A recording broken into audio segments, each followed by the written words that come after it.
مجھ سے ابھی میرا خیال ہے کہ ایک ہفتہ پہلے کم و بیش اندور میں ایک صاحب نے سوال کیا تھا. اللہ نے ان کو بہت نوازا ہے، بہت سارا کام وہ کر رہے ہیں. انہوں نے ایک سوال مجھ سے یہ کیا کہ حضرت مجھے کوئی ایسا کام بتائیے جو میں اس دنیا میں اپنے جیتے جی کر لوں اور مرنے کے بعد قوم کو اس کا فائدہ پہنچے اور قوم کو راحت پہنچے اور اس کے سبب سے مجھے قبر میں بھی راحت پہنچے. آپ نے کہا ہر شخص یہ سوچتا ہے کہ میں اپنے بچوں کے لیے مکان چھوڑ کر کے مروں، میں اپنے بچوں کے لیے دکان چھوڑ کر کے مروں. لیکن پوچھنے والے کے سوال پر قربان جائیے کہ اس نے یہ سوال پوچھا کہ مرنے کے بعد قوم کو کوئی فائدہ پہنچ سکے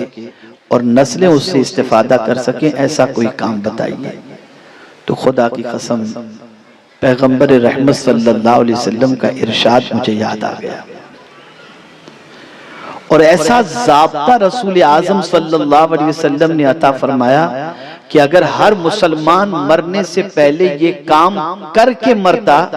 تو آج دنیا میں، پوری دنیا میں مسلمان جہالت کی وادیوں میں نہ ہوتے،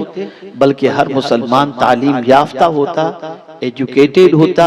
اور ہر مسلمان دنیا والوں کو راحت کا سامان فراہم کرنے والا ہوتا. آقا کریم صلی اللہ علیہ وسلم کا ارشاد ہمیشہ کے لیے ذہن میں رکھیں. آپ میں سے بہت سارے جوان ہیں، بہت سارے ضعیف ہیں، بہت سارے پڑھے لکھے ہیں، بہت سارے ان پڑھ ہیں، لیکن آج آپ کو یہ سبق یہاں سے یاد کر کے جانا ہے اور اس پر عمل کرنے کی کوشش کرنی ہے. انشاءاللہ آنے والی نسلیں کبھی آپ کو بھولیں گے نہیں اور آپ کو خراج پیش کرتی نظر آئیں گی. پیغمبر رحمت صلی اللہ علیہ وسلم نے ارشاد فرمایا مرنے والا جب مرتا ہے تو اس کے اعمال منقطع ہو جاتے ہیں سوائے 3 چیزوں کے. ایک آدمی جب مرتا ہے تو مرنے کے بعد اب کوئی عمل وہ نہیں کر سکتا، اعمال کا سلسلہ اب ٹوٹ گیا. اب مرنے کے بعد نہ وہ نماز پڑھ سکتا ہے، نہ روزے رکھ سکتا ہے، نہ تلاوت کر سکتا ہے، نہ حج کر سکتا ہے، نہ زکوٰۃ کر سکتا ہے. روح جسم سے نکلی، عمل کا سلسلہ ختم، اب آپ کچھ بھی نہیں کر سکتے، سارا معاملہ عمل کا ختم. لیکن سرکار صلی اللہ علیہ وسلم فرماتے ہیں کہ مرنے والے کے اعمال کا سلسلہ منقطع ہو جاتا ہے سوائے 3 چیزوں کے. یعنی اگر مرنے والا مرنے سے پہلے یہ 3 چیزیں کر کے مرے تو قبر میں آرام کر رہا ہوگا اور ان 3 چیزوں کا فائدہ اللہ اسے قبر میں عطا کر رہا ہوگا. ذہن میں رکھیے گا. نمبر 1، پیغمبر اعظم صلی اللہ علیہ وسلم نے فرمایا مرنے والا مرنے سے پہلے علم کا کوئی کام یا علم چھوڑ کر کے مرا ہو. یعنی ایک انسان مرنے سے پہلے کچھ شاگرد اس نے تیار کر لیے، کچھ ادارے اس نے بنا لیے، کچھ کتابیں اس نے لکھ لی، کچھ دارالعلوم اس نے قائم کر لیے، کچھ اسکول اس نے قائم کر لیے. تو مرنے والا جب مر جاتا ہے یہ سارے کام کر کے تو وہ قبر میں آرام کر رہا ہوگا، اور جتنے لوگ اس کے چھوڑے ہوئے علم سے یا علم اداروں سے فائدہ اٹھا رہے ہوں گے اس کا ثواب اللہ اسے قبر میں عطا فرمائے گا. تو ہم لوگ مرنے سے پہلے بنگلہ بنانے کی فکر تو کرتے ہیں، ادارے بنانے کی فکر نہیں کرتے. اور یاد رکھیں مرنے کے بعد جو لوگ بنگلے کی فکر کرتے ہیں اولاد اس بنگلے کے لیے جھگڑا تو کرتی ہے لیکن اس کے لیے مرنے والے کے لیے کوئی اہتمام نہیں کرتی. لیکن لا ماشاءاللہ، لیکن اگر مرنے سے پہلے ہم نے ادارے بنا دیے، اسکول بنا دیے اور اس کے بعد ہم اس دنیا سے مرے تو کوئی ہمیں کچھ پڑھ کر ایصال ثواب کرے یا نہ کرے، اس علم سے جب تک دنیا فائدہ اٹھاتی رہے گی قبر میں ہمیں فائدہ پہنچتا رہے گا. اگر مسلمان اس چیز پر توجہ دیا ہوتا تو آج ہر جگہ ہمارے ہی ادارے ہوتے، ہماری ہی اسکول ہوتی۔ اور یاد رکھیں گزشتہ 700 سال سے بلکہ 800 سال سے رسول اعظم کے اس ارشاد سے غفلت برتی گئی، اس لیے نہ آج ہمارے اسکول ہیں، نہ آج ہمارے ادارے اتنے شان والے ہیں جہاں بچے جا کر کے اپنی علمی تشنگی کو بجھا سکیں۔ آپ 800 سال پیچھے چلے جائیں تو تنہا بغداد مقدس کے اندر 32 یونیورسٹیز تھی جہاں پر لوگ اپنی علمی پیاس کو بجھانے کے لیے جایا کرتے تھے۔ یہ حدیث ذہن کے اندر تھی۔ دوسری بات سرکار نے کیا فرمائی؟ ایک تو علم کے حوالے سے، اور دوسری بات سرکار صلی اللہ علیہ وسلم نے یہ فرمائی مرنے والا مرنے سے پہلے کوئی صدقہ جاریہ کا کام کر کے مرتا ہے، یعنی اس نے کوئی ہاسپٹل بنا لیا، کوئی کنواں کھدوا دیا، کوئی مسافر خانہ بنوا دیا، جہاں پر بلکہ یہاں تک کہ کسی نے ایک درخت لگا دیا، مرنے سے پہلے اس نے درخت لگا دیا، تو مرنے والے کو تو اس درخت سے بظاہر کوئی فائدہ نہیں ہوگا، لیکن یہ درخت جب تناور ہو جائے گا اور لوگ اس کے سائے میں آرام کریں گے تو آرام سے جو اسے راحت پہنچے گی، درخت لگانے والے کو اللہ قبر میں اس کا ثواب عطا فرمائے گا۔ ہم نے اس پر بھی توجہ نہیں دی، ہم نے اپنی دولت کا استعمال اپنے عیش کے اندر تعیشات کے اندر کیا، نتیجتاً نہ آج ہمارے مسافر خانے رہ گئے، نہ ہمارے جو ہے وہ ہاسپٹل ہیں، نہ ہماری طرف سے کوئی ایسا کام کنویں کھدوانے کا ہو رہا ہے جس سے دنیا فائدہ حاصل کرے۔ تو مرنے سے پہلے ہمیں چاہیے کہ ہم علمی کام کر کے مریں،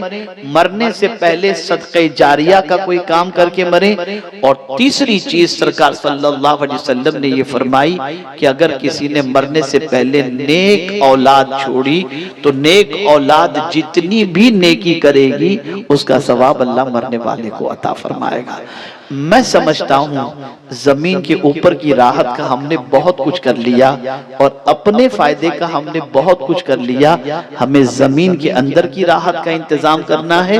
اور اپنے نہیں قوم کے فائدے کے بارے میں غور کرنا ہے۔ اگر ہم نے اس حدیث مبارکہ کو پیش نظر رکھا اور مرنے سے پہلے ہم نے یہ 3 کام اگر کر لیے تو انشاءاللہ دنیا بھی سنور جائے گی اور آخرت بھی سنور جائے گی۔ اور یہی وجہ ہے کہ تنہا حضرت عبداللہ ابن مسعود رضی اللہ المولا تبارک و تعالی عنہ